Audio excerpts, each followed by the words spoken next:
స్థానిక 49వ డివిజన్లో టీడీపీ కుటుంబ సభ్యుల ఆధ్వర్యంలో ముగ్గుల పోటీలు, సంక్రాంతి సంబరాలు ఘనంగా జరిగాయి. భారీ ఎత్తున తరలివచ్చిన ముగ్గులు వేసి సంక్రాంతి సంబరాల్లో భాగస్వాములైన వారిని ఎమ్మెల్యే ఆదిరెడ్డి శ్రీనివాస్ అభినందించారు.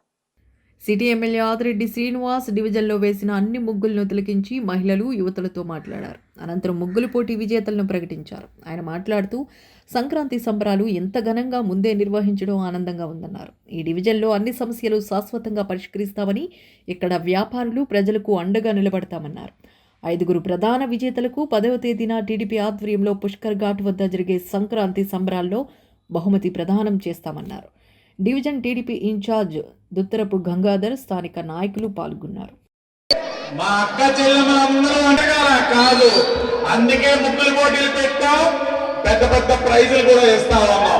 నా ఇందాక నా సోదరు 40 మీ మనసులో ఏ పార్టీ ఉన్నా తెలుగుదేశం పార్టీకి ఓటేయించే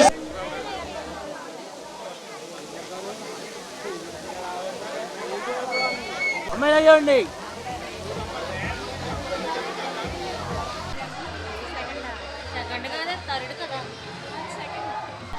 సెకండ్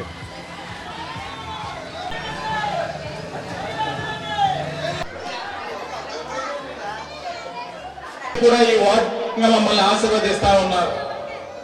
2019లో ఆనాడు శాసనసభ్యురాలుగా పోటీ చేసిన భవానీ గారికి 230 మెజార్టీ ఇచ్చున్నారు. ఈ వార్డులో మర్చిపోలేదు. నెగ్గాం, కానీ ప్రతిపక్షంలో ఉన్నాం.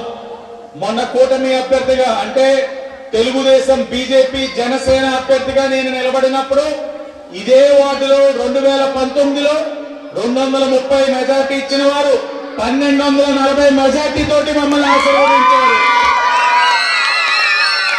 అదే బాధ్యతతో ఏదైతే మీరు ఆశీర్వదించారో అదే బాధ్యతతో ఇప్పటి వరకు ఈ వార్డులో 3 కోట్లతో అభివృద్ధి కార్యక్రమాలు పూర్తి చేసుకున్నాం. కొన్ని పనులు సాగుతున్నాయని కూడా మీ అందరికీ కూడా తెలియజేస్తా ఉన్నాం. ఇంకా 4 కోట్లు పెడితే వాటిలో అన్ని కార్యక్రమాలు అవుతాయన్నారు. వస్తున్నాయి పుష్కరాలు. కూటమి అధికారంలో ఉంది. పుష్కరాలంటే ఉండేది ముఖ్యమంత్రి చంద్రబాబు నాయుడు గారు. మీ వార్డులో కావాల్సిన రోడ్లు, డ్రైన్లు, ట్రాన్స్ఫార్మర్లు అన్ని కూడా చేసే బాధ్యత మాదని మీ అందరికీ కూడా హామీ ఇస్తా ఉన్నాం. మీరందరూ కూడా మన పిల్లల భవిష్యత్తు కానీ, మనకు కానీ, రాష్ట్ర భవిష్యత్తు కానీ, రైతాంగ అభివృద్ధి కానీ ఏదైనా ఉండాలంటే కూటమి ప్రభుత్వానికి ఎలా అయితే సపోర్ట్ చేశారో రానున్న రోజుల్లో కూడా గత ప్రభుత్వం మనల్ని 15-20 సంవత్సరాలు వెనక్కి తీసుకెళ్లిపోయింది. ఈ 18 నెలల్లో అనేక కార్యక్రమాలు తలపెట్టి ముందుకు తీసుకెళ్తున్న నారా చంద్రబాబు నాయుడు గారు, ఐటీ విద్యాశాఖ మంత్రి లోకేష్ గారు అంటే వాసు గారు అంటే లోకేష్ గారు అన్ని చెప్పవసరం. మొన్న ఆయన వచ్చినప్పుడంతా మీరు రాజమండ్రిలో చూసుంటారు. ఇవాళ ఇక్కడ రాజమండ్రి ఆదిరెడ్డి గారిని దీవించాలి, మీరు సపోర్ట్ చేయాలి. అలాగే కూటమి ప్రభుత్వాన్ని ఇంకో 4-5 పర్యాయాలు తీసుకొచ్చి మనమే బాగు చేసుకోవాలని కోరుకుంటూ ఈ అవకాశం ఇచ్చిన 49వ వార్డు కమిటీకి, గంగారికి ధన్యవాదాలు తెలియజేసుకుంటూ